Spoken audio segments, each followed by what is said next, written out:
आमदीद इस्तकबाल है आपका उर्दू ज़ुबान चैनल पर। आज हम लेकर आए हैं UGC नेट 2021-22 वाले का उर्दू लैंग्वेज पेपर का यूनिट 8, जिसके अंदर टाइटल नंबर 11 है उर्दू के अहम खाका निगार और उनके खाके। आज हम इसका खाका लेकर आए हैं। एक खाका नज़ीर अहमद की कहानी, कुछ उनकी कुछ मेरी ज़बानी, जिसे फरहतुल्लाह बेग ने लिखा है।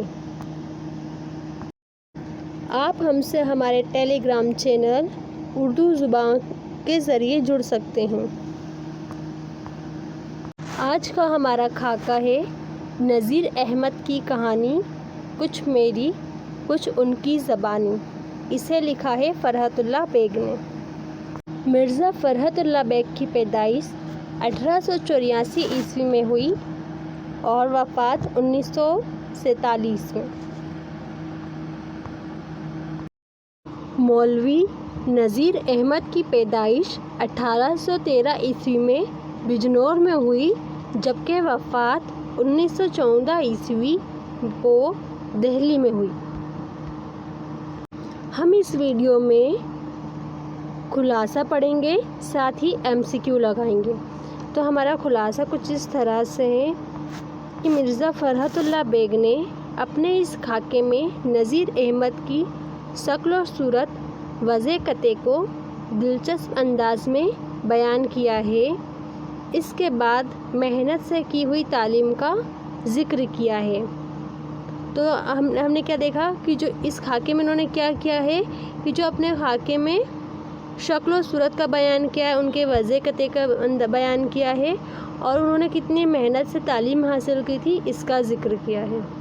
इसी के साथ उनकी तसनीफ़ व तालीफ़ और दर्स व तदरीस का भी बयान किया गया है। खाके में नज़ीर अहमद के ज़माने की मयारी और मुफीद पहलुओं का भी बयान किया गया है। इस मज़ाहिया खाके में चंद बातें खाका निगारिया ने फरहतुल्लाह बेग ने कही है और कुछ नज़ीर अहमद की ज़बान से कहलवाई है। मतलब क्या हुआ कि उस वक्त की तसनीफ़ और तालीफ़ का बयान किया है और उनके किस वक्त कितना मुफीद ज़माना था, कैसा मेयार थे, पढ़ने के क्या मेयार थे, उसका बयान किया गया है। और एक मज़ाहिया खाका है। जो खाका है हमारा नज़ीर अहमद की कहानी, कुछ मेरी और कुछ उनकी ज़बानी, ये एक मज़ाहिया खाका है। इस खाके में कुछ बातें नज़ीर अहमद के ज़बान से बताई गई हैं और कुछ फरहतुल्लाह बेग ने अपनी ज़बान से बताई हैं। फरहतुल्लाह बेग लिखते हैं कि पेट बाहर को निकला हुआ मगर भारी बदन होने की वजह से मालूम ना होता था। आंखें छोटी और अंदर को धंसी हुई थी। उनकी आवाज़ कैसी थी? बुलंद आवाज़। सर पर बाल कम थे और उन्होंने बचपन में क्या गरीबी देखी थी। बहुत गरीब घराने में पैदा हुए, लेकिन तालीम का बहुत शौक़ था उन्हें। इस खाके में इस तरह बयान किया गया है कि जो नज़ीर अहमद हैं वो कैसे थे। उनकी हेल्थ हाइट बहुत ज़्यादा थी, उनके सर पे कम बाल थे, उनकी आवाज़ बहुत बुलंद थी और बचपन से उन्होंने बहुत ज़्यादा गरीबी देखी थी, लेकिन उन्हें तालीम का बहुत शौक़ था।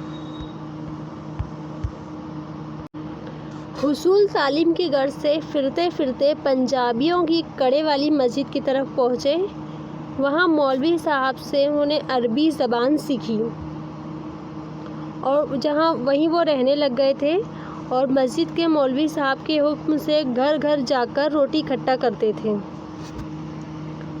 मस्जिद के नज़दीक ही एक और साहब रहते थे जिनका नाम मौलवी अब्दुल हक था।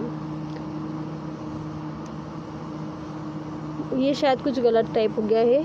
मौलवी नज़ीर जब उनके घर में जाते तो उनकी वहाँ एक लड़की थी जो रोटियों के लिए उनसे पहले मसाला पिसवाती थी। वो कहती थी तुम्हें रोटी चाहिए तो पहले हमारे घर का मसाला पीसो, और वो बहुत ज़्यादा सख्त लहजे में उनसे पेश आती थी। तो जो फरहतुल्लाह बेग है वो अपने उस्ताद से इसकी शिकायत करते थे, लेकिन फिर भी जो है استاد کہتے تھے کہ نہیں، تم وہاں پر روز جانا ہے۔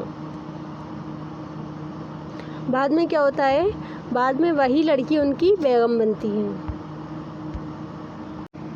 مولوی صاحب کو اپنی ذہانت اور قابلیت کی بدولت انہیں صدر الدین صاحب کے کالج میں داخلہ مل جاتا ہے۔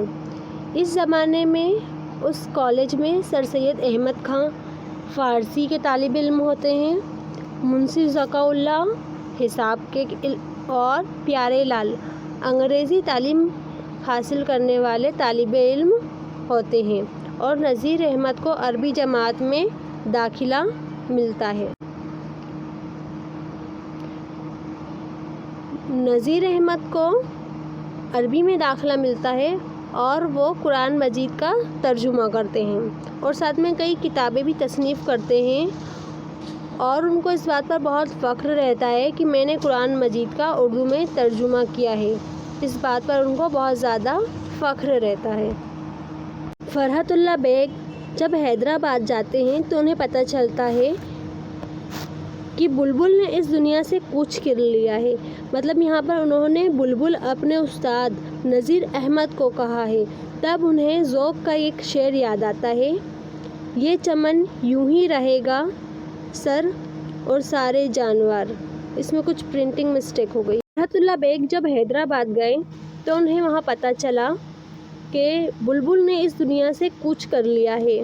انہوں نے اس جگہ بلبل اپنے استاد کو کہا ہے، اور تب انہیں ذوق کا ایک شعر یاد آتا ہے، یہ چمن یوں ہی رہے گا اور سارے جانور اپنی اپنی بولیاں سب بول کر اڑ جائیں گے۔ اس شعر کے ساتھ ہی ان کا خاکہ کیا ہوتا ہے؟ ختم ہوتا ہے۔ یہ جو سر لکھا ہے یہ پرنٹنگ مسٹیک ہو گئی ہے۔ اگر آپ کو یہ ویڈیو پسند آتا ہے تو آپ اسے لائک کریں، شیئر کریں، کمنٹ کریں، ساتھ ہی سبسکرائب کریں۔